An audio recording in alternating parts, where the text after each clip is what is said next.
Housing Development Program. It's number one and the best. Housing Development Program. Number one. Number one. Housing Development Program. It's number one and the best. Housing Development Program. Number one. Housing Development Program. In Nigeria. Housing Development Program. In Africa. Housing Development Program. And the globe.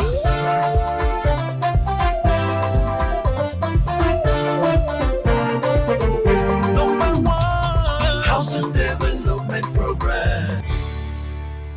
Hello, this is Housing Development, your go-to source for housing information. I bring to your doorstep anything and everything that's got to do with housing. As always, I am your housing diva, Flora Ani. Housing development in Nigeria requires a huge initial capital outlay, and home ownership is steadily becoming elusive, especially for those within the low-income cadre.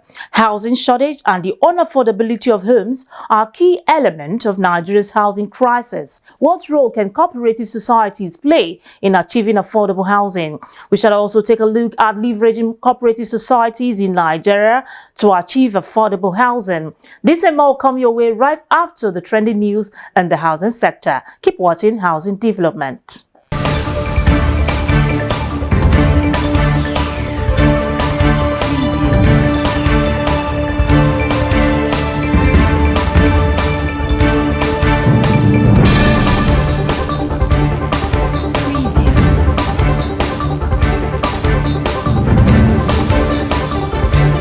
The President of the Senate, Godswill Akpabio, has called on the Nigerian Society of Engineers (NSE) to tackle the nation's inadequate infrastructure and advancement in technology.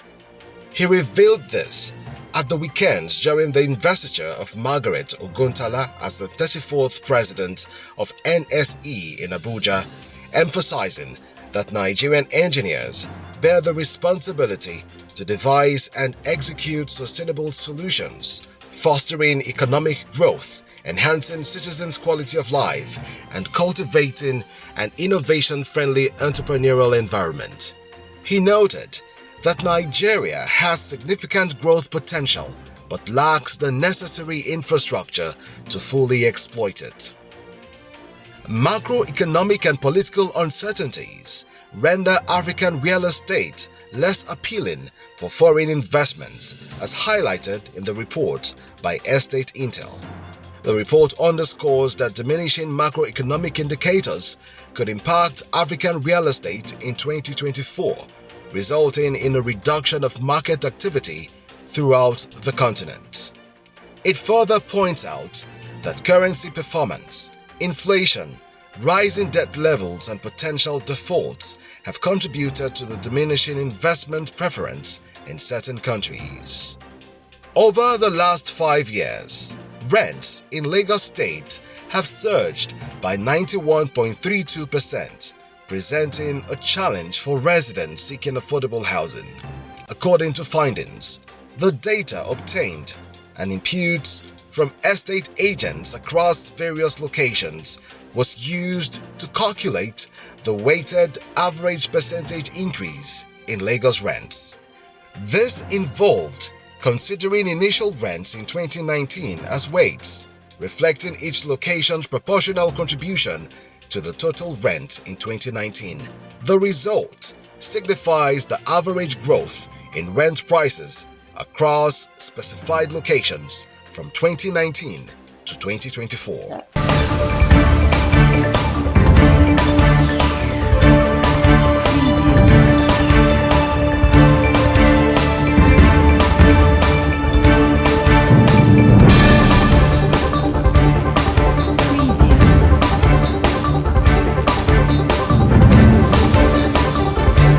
Those Those are the major news making rounds in the housing sector. For more, do well to visit www.africanhousingnews.com. Cooperative societies have been regarded as institutional machineries that is people-oriented, owned, controlled, and aimed at empowering members who pool their resources together to meet each member's needs. The needs of members go beyond the mere obtaining of loans to meet immediate needs to the financing of massive housing projects. In this interview, Ambassador Akin Oyatero speaks on the access to housing through cooperatives. Leveraging of cooperative societies in Nigeria in an innovative manner to boost their contribution to the housing sector in the bid to deliver affordable homes and engage the pool of these loanable funds. The cooperative societies are repositories of significant but largely idle funds which need to be pooled for both housing mortgages and construction finance. Demand for affordable housing in Nigeria is large and growing in the face of sizable deficits and the dearth of existing intervention to support in closing this gap. I'll be looking at two main issues here, looking at Isusu in Nigeria and the SACCOs in Kenya as case studies. So in Nigeria, we have the Isusu, the Adashi, and what do you call it? The question is, how do we reinvent these various informal associations in order for them to become economic instruments that can be leveraged, to provide affordable housing in Nigeria? And the thing is this, right now it's done informally. It's a sort of microfinance. But what we are saying is that you can leverage this scheme into using modern technology like the digitalization and use of technology to simplify their operations and solve many of them back issues. The significant hub of activity of this sector demands that our banks actually develop appropriate products and services to target the sector. The danger in the informal arrangement which contributors face is part of losing their money. Therefore, there is the need to put legal framework into place. The probability of securing loans from banks, particularly in this hard period, is very daunting.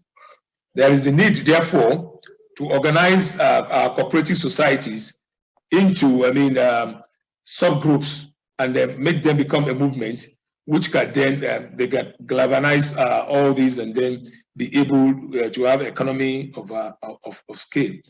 So cooperative societies in Nigeria will do well to learn from the organizational structure of SACCO in Kenya. The Nigerian government of grants, loans, and financial assistance to cooperatives should be leveraged as an effective instrument of socio-economic change. There is an urgent need to organize the various applicants in both public and private sectors into cooperatives registered under the CAC. Innovative thinking must focus on strategic partnership with cooperatives in Nigeria to unlock the vast resources they hold for affordable financial housing, as has been successfully done by the SACCOs in Kenya. I urge governments to create enabling environments for cooperatives to thrive and grow. Let us enhance the power of cooperatives to achieve the SDG and create a world of dignity and opportunity for all. It's good news.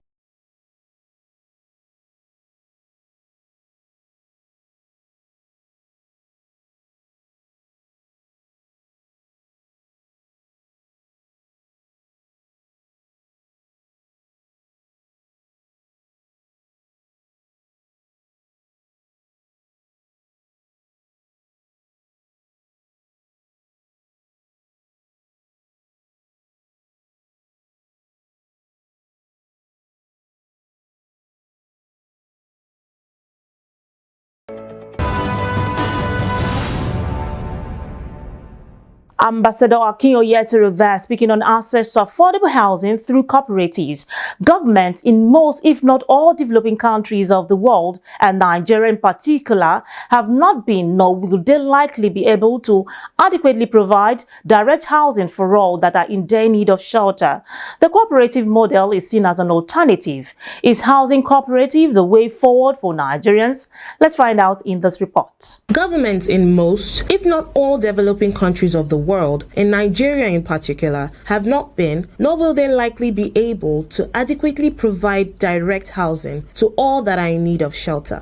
Cooperative housing is an alternative housing model that provides a foundation for community building, as housing is an essential for human existence and its procurement requires huge capital. Its provision is based on the availability of finance. In an interview with the president of Affordable Homes Cooperative Society, Town Planner Komolafe Lukman, he emphasized the benefits of cooperative societies as one of the best available platforms for solving the housing deficit and achieving affordable housing in Nigeria. He explained the problem of affordability of mortgage in Nigeria is not the price of housing, but the ability for individuals to pay over time. He unraveled how this can be resolved through cooperative societies, which give houses at little to no interest rates attached. We have seen cooperatives who give houses to their members without any interest, because one of the major problems in affordability has to do with the mortgage. In Nigeria today, we see offer of mortgage at up to 25% per annum for maybe 5-10 years. And it's not helping affordability, because when we say affordable, it's not about the price, it's ability to pay over time. Because if you give me a house to buy for, let's say, 10 million naira, and you ask me to come and pay at once, and somebody give me a house for even for 15 million, say I have to pay in the next 30 years. So if I can pay over time, that means it's affordable for me, for my income. So if you have cooperative who come together, because if you come together, you can pull funds together. It's not as maybe you get it across everywhere at once, but it can be in batches by batches. By the time you have maybe 1,000 members of a cooperative, maybe this year you can deliver for 100, and you give them, they'll be paying back from their income, and that will help you also to be able to deliver for others. Simplifying the procedure of how cooperative societies operate, Town Planner Lukman emphasized on how harnessing the potentials in cooperatives can aid in the delivery of housing and also boost the economy. For instance, if you have, let's say, 1,000 members of a particular cooperative, maybe they are doing 5,000 on monthly basis. By the time you multiply it by that 1,000, in a year you can see the millions you are going to get. If now maybe channel that one into housing delivery, and more will still be coming as you are progressing. I get it now. So that means if we harness all these potentials in cooperative, we can get housing delivery across the board on time. Also speaking, a cooperative marketing expert, Osai Ilome, clarified how cooperative societies empower entrepreneurs to own properties and access loans in order to improve their businesses, and the advantage of easy and secure mortgage services to those in the public sector. We are having these entrepreneurs in mind, that we can offer them a pathway to having properties that will not just enable them to have home over their head, but will also enable them in the process of making that affordable payment for these homes to be able to use those properties to access facilities to improve their business, beginning to the end of that mortgage process, applying for mortgage, identifying which mortgage to go for, and ensuring that the process is seamless and is timely and it is secure for all civil servants. The purpose of a housing cooperative is to provide housing for members who can add their own equity to funds raised through governments or financial markets or other sources.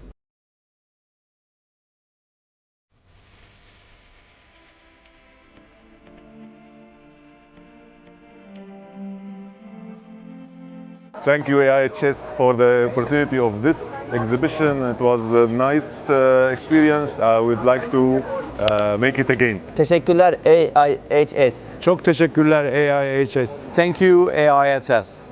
Thank you so much. 非常感谢 AIHS。大家好，我就想很好的感谢 AIHS。谢谢 AIHS。Thank you everyone. Thank you AIHS. Thank you AIHS.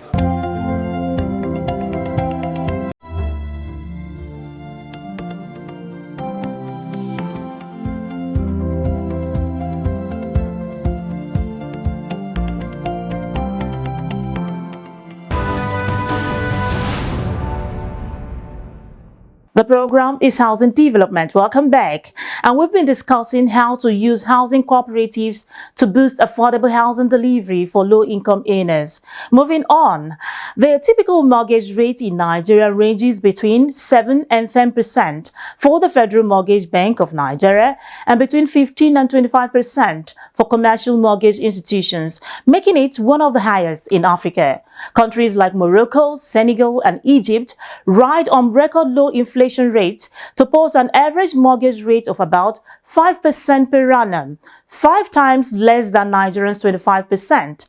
With that sort of interest rate, it seems arguably difficult for many salary earners in Nigeria to acquire a house through the mortgage system. Well, on Voices on the Street, we get to find out if most Nigerians believe in the mortgage system in the country. Take a listen.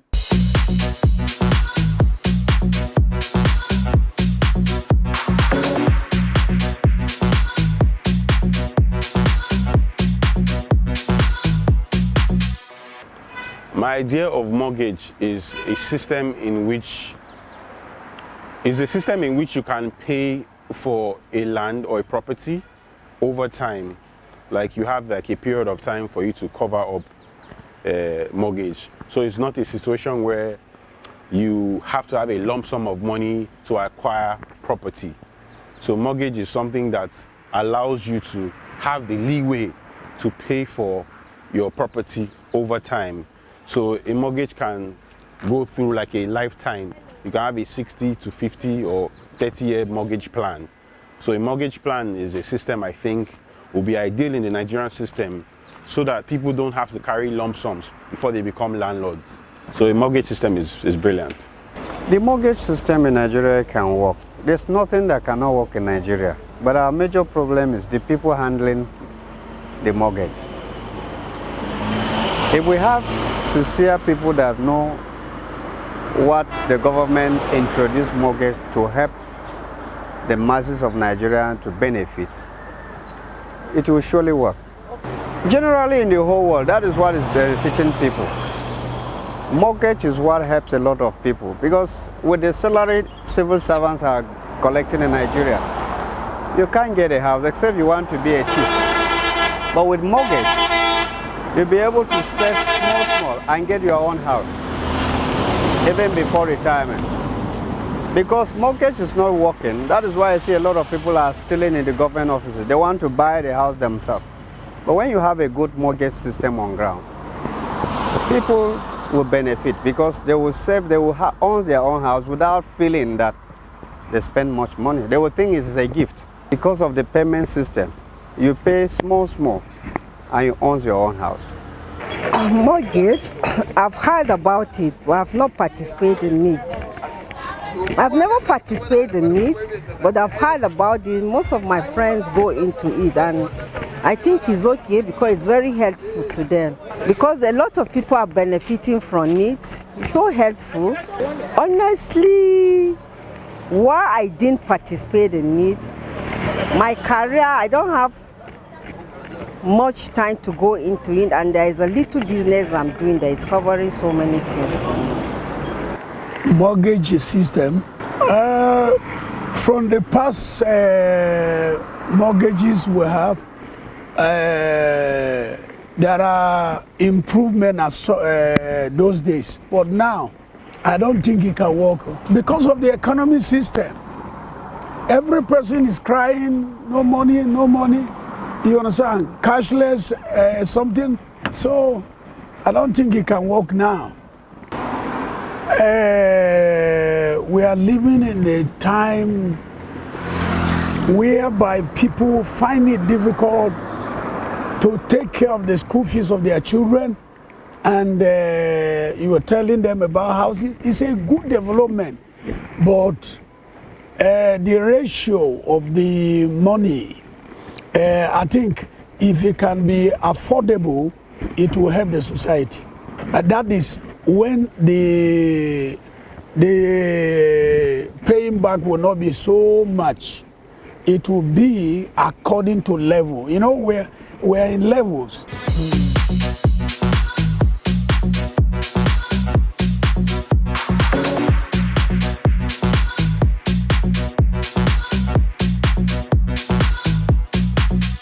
Welcome back. You're watching Housing Development. Up next is an exclusive interview with Professor Timothy Nubi as he speaks on challenges of access to land for real estate development and the way forward.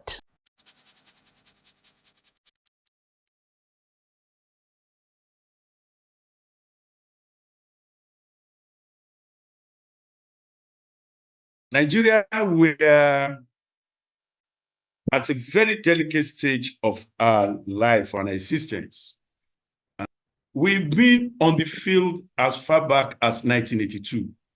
I want to say that I gave out the Shagari Housing Form, as a town planning officer, young officer in the ministry. So I was the one who was administering the form. The first draft of the policy, review of the national housing policy, I thank God that I was the one who was given the responsibility of printing it out under now Papa Lufadeju, the director of planning in Lagos then, federal ministry then. So we've been on site. We've been chased with cutlass on site. We sustained injury on site. We're not just in the classroom terrorizing. We're involved. So whatever we say today, we are speaking out of experience, and we'll share that huge experience. That this team that is put in place, that they have a lot of things to do. Land is the basis, is the foundation of capitalism. Once we don't get our land issues right, capitalism can never flourish. Once we don't get our land issue right, there will never be an advanced market. Our economy will be struggling. And that's what we are seeing in the country today. That's why we are seeing in the country today. We must be able to get to a point whereby we establish the nexus between land and the prosperity and the wealth of the nation all over the world. Real estate, especially residential real estate, they constitute 48 to 50% of the world wealth. Other wealth lies in bond, in gold, in other assets. So until we eventually settle down and resolve the land issue, we are not going anywhere as a nation until we resolve the property market issue. We're not going anywhere. Because the land is held in trust by the governor to abolish the existing land tenure system and replace them with a uniform land administration system across the country. Like I said earlier, prior to the Act, there were 3 land tenure systems. There were the customary system based on the custom and tradition of various communities, with the chief of the community and families holding the land in trust for the families or community use. When we say family, you know, we can't separate family from me. And then we have the one that is based on the British system, which vested the land on the British colony, British crown, but are also allowed to either freehold or leasehold holding with tenure occupancy. Then we have the special native system on the northern Nigeria, which put the land under the control of the governor for use and the benefit of the natives. So that was why the land use decree. And the land use decree has this specific objective. Specific objective. 1, make land easily accessible to all Nigerians. Prevent speculative purchase of communal land. And you see, that's what we are still discussing. That if a developer, all they do all their life is to go to a community and buy land from them and subdivide into layout and be selling, that's land speculation. That's not real estate development. That's not real estate development. That's the essence of the enactment of the Land Use Act. To stop the work of speculators. So if on land subdivision and sales, that's not real estate development. That's the essence of the promulgation of the Land Use Act. And the third specific objective, to streamline and simplify the management and ownership of land. And the fourth thing is make land available to government for development. I say it was so difficult. So these are the specific objectives of the Land Use Act. And the fifth one, the last one, provide the system of government administration of rights that will improve land security. So the question we ask ourselves is that, yes, the Land Use Act has good intention. The Land Use Act an act, a law. At the end of the day, you should review it. It's good.